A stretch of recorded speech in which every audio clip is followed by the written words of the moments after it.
जय श्री कृष्णा। दोस्तों यह बात 100% सत्य है कि कोई भी व्यक्ति गरीब नहीं होता, उसकी सोच ही उसे गरीब कर देती है।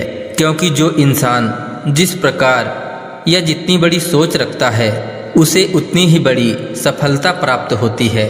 इंसानों की सोच में बस इतना सा ही फर्क होता है कि कोई व्यक्ति खुली आंखों से सपना देखते हैं तो कोई व्यक्ति बंद आंखों से। दोस्तों, आज इस वीडियो के माध्यम से हम उन बातों को जानेंगे जिससे आप एक ऐसी सोच विकसित करेंगे जिससे अपने गरीबी को हमेशा के लिए समाप्त कर सकेंगे और फिर जीवन में कभी भी गरीबी नहीं देखना पड़ेगा।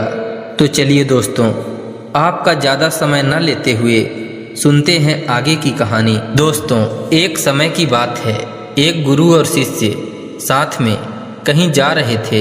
चलते चलते वह एक बड़े से खेत के पास पहुँचे।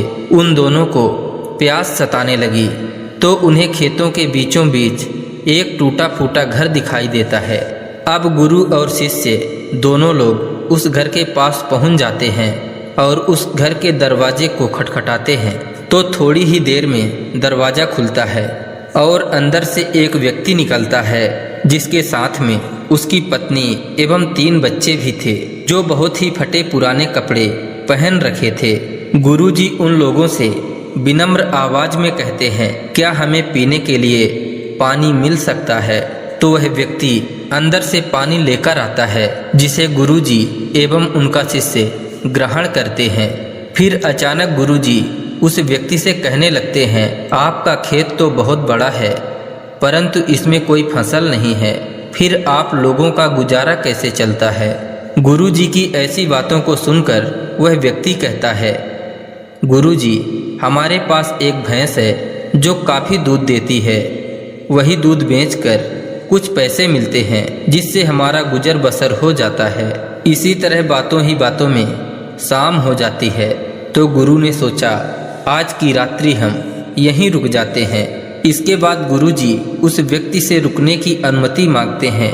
वह व्यक्ति अनुमति दे देता है और गुरुजी वहीं रुक जाते हैं।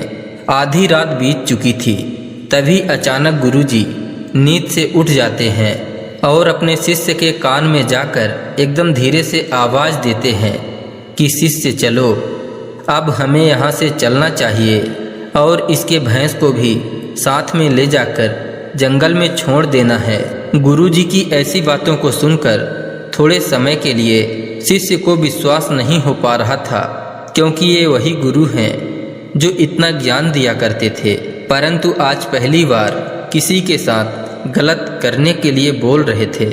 लेकिन वह शिष्य गुरु की बात को टाल भी नहीं सकता था। आखिर वह गुरु और शिष्य जंगल की तरफ उस भैंस को लेकर निकल पड़ते हैं और उस भैंस को जंगल में ले जाकर ऐसी जगह में छोड़ देते हैं जहां से उसका वापिस आना बहुत मुश्किल था। इसके बाद वह गुरु और शिष्य वहां से चले जाते हैं, परंतु शिष्य के मन में यह बात हमेशा ही खटकती रहती।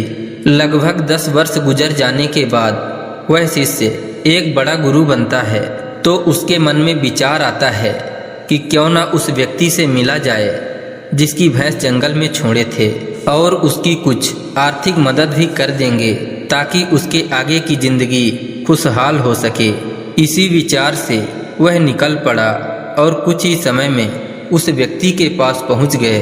लेकिन वहां का दृश्य देखकर वह चकित हो जाते हैं, क्योंकि अब उस खेत में बहुत से वृक्ष थे जिसमें बहुत सारे फल भी लगे थे और झोपड़ी की जगह एक विशाल घर था। यह सब देखकर वह शिष्य मन में विचार करने लगा कि हो सकता है भैंस के चले जाने के कारण वह व्यक्ति सब कुछ बेचकर यहाँ से चला गया होगा, और यही सोचते हुए वह वापस लौटने लगते हैं। तभी उस शिष्य की नज़र उस व्यक्ति पर पड़ती है तो वह शिष्य उस व्यक्ति के पास जाकर कहते हैं, शायद आप हमें ना पहचानते हों, लेकिन कई वर्षों पहले मैं आपसे मिला था।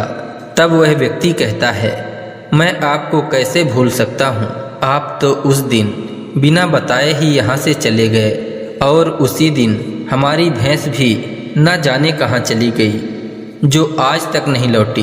कुछ दिनों तक मैं बहुत परेशान